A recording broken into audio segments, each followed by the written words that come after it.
siya mahumog ang atong kasing-kasing, magpaputli atong kasing-kasing, magmahigmao ng atong kasing-kasing. Wow! Lami kayo mga igsoon. Kung makuha na ito ng tulo. Kunya pag ikaw pa, magmalinaw na atong kasing-kasing. Praise the Lord! Atong dumana ng basa ang Roma numeral 2 mga igsoon.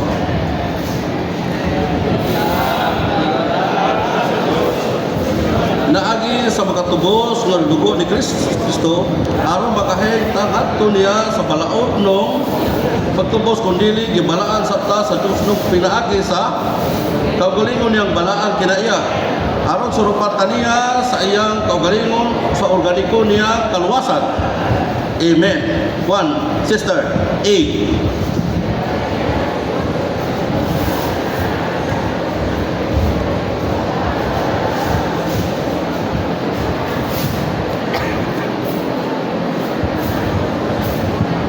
Pagkamao sa atong espiritu kalahap ug lawas ug naghimo na tumbuos kasama niya sa kinaya sa ingon ini sa ingon niya na higpit niya mapreserba ang atong espiritu kalahap ug lawas mga igsoon.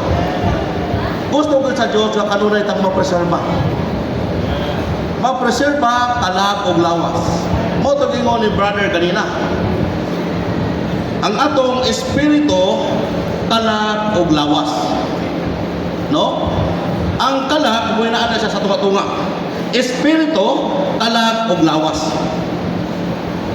Kung atong espiritu mo dumala sa atong lawas, kung sa'yo may tabo, mapreserba alang sa buhat sa Ginoo. Pero kung ang atong lawas, madumalahan sa atong kalag, mamatay ang espiritu. Kung sa ikot siya din balaano ng espiritu uban sa atong lawas mga igsoon. Kaya kalak, una-una pagbating pagbuot, kung dili masurupan sa atong espiritu, mapatay ang atong lawas. Praise the Lord. Ikot siya din ang atong kalak, ang atong espiritu o ang atong kasing-kasing mag-usang tanin mga igsoon. Kaya kung mausa na ron praise the Lord. One, brother, kung sa ginak-on o gitas-on, balaanon sa Diyos, kung sa kalidad higpit o pagpreserba sa Diyos, sa ato paghigpit niyang apingan ang atong espiritu kalag ug lawas. Dos, sister. Personal bubulig sa iyang pagbuhat aron mapreserba sa iyang siging pasurop sa Espiritu Santo sa atong espiritu kalag ug lawas maigsoon. Mapreserba unta ang atong espiritu kalag ug ang lawas. Presurbahon ta kanunay sa Ginoo maigsoon. Sasi. Amo na ba to sasi no? Si. Magkabut.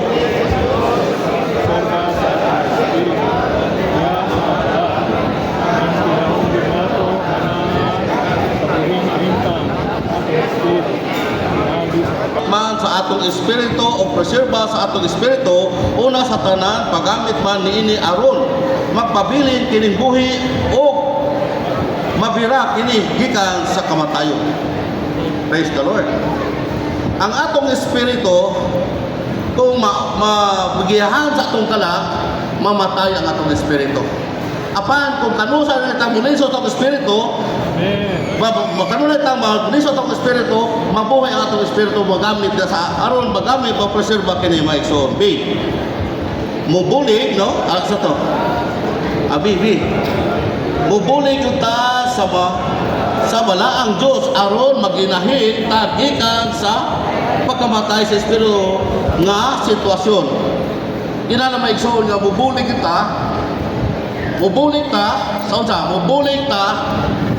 aron mabuhay ni espiritu nga naman mukoperar kita kanunay maigsoon. Ang sa pagkoperar na to ingon sa igsoon diri na mutawag lang kanunay sa ngalan sa Ginoo. Simple, no? Mutawag lang kanunay sa ngalan sa Ginoo.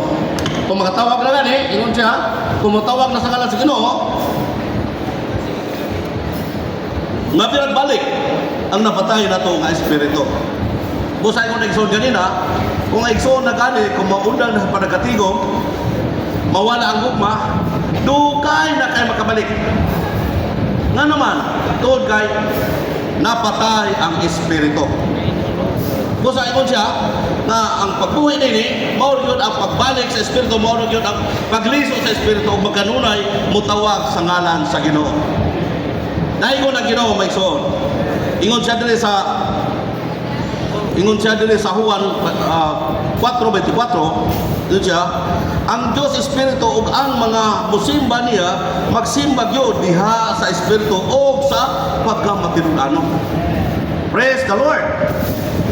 Dila na nga magsimba niya, ingon si brother kanina, naiskutan sa business 3 ba to? Ang pagsimba samahan.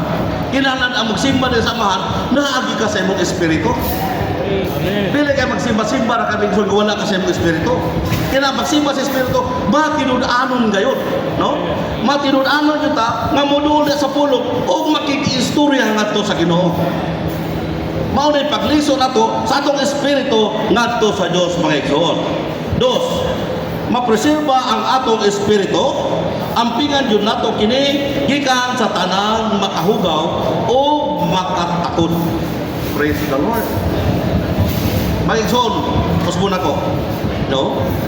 Aron mapreserba ang atong espiritu, ampingan jud nato kini gikan sa tanang makakagaw o makatakot. Praise the Lord. Daghan kay makatakot mga igsoon. Gisay-say sa igsoon ganina dinhi. Imbes mo ato sa Bible, mubasa ng Bible, musaylo man. Pangato ni sa kahugaw mga igsoon. Kinahanglan daw makabantay tanini. Bantayanan kay mga igsoon.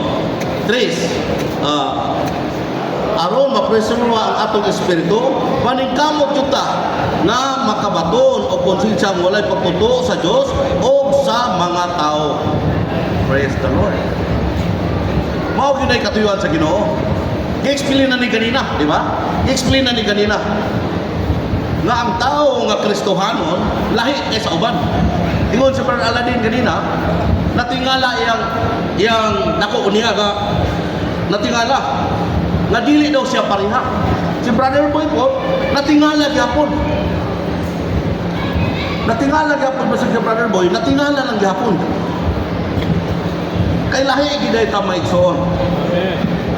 Lahi gyud ta.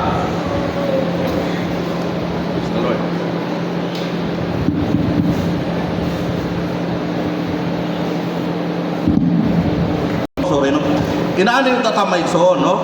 Nga may preserba ang atong espiritu, ingon siya, magbatong konsensyang walay pagtuto sa Dios o sa mga tao mga igsoon. Kinahanglan ta atong pagkinabuhi sa iglesia, makita unta diha sa tawhanon sa gawas. Nga ang espiritu nato, nga espesyal tao, kapag balik-balik mga igsoon kanina nga espesyal ta nga tao, no? Espesyal ta nga tao pagibuhat sa Dios. Gano man, doon kay naatay Diyos, kinabuhi sa Diyos o kilia sa Diyos, nga di sa sulod nato may soon. Masa ingon si Brother Minoro, pabalik ko sa kasing-kasing, ingon siya, ang kasing-kasing daw, mintras galakaw ka, ingon siya, sama daw sa kasakyanan. Ang tao, ingon siya, ang tao, unya ang sama daw sa sakyanan, mao daw makina sa sakyanan. Kung mo stack up na gani ng makina, di yung kaabot daw sa imong atuan.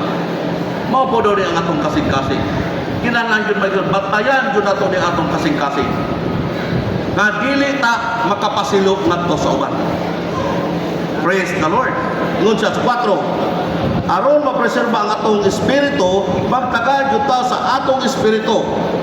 Magpatumong sa atong salabutan sa espiritu o magtagal sa pahulay sa atong espiritu. Dunganan nato migsoon. Aron makabulig sa Dios sa pagpreserba sa atong kalag, diha sa pagbalaan hinluan jud nato ang tulo ka dagkong bugat.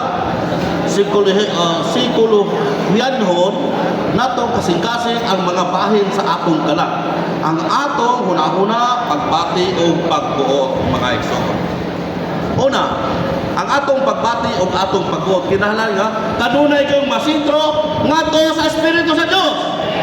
O muliso ngadto sa mga butang sa Dios mga igsoon.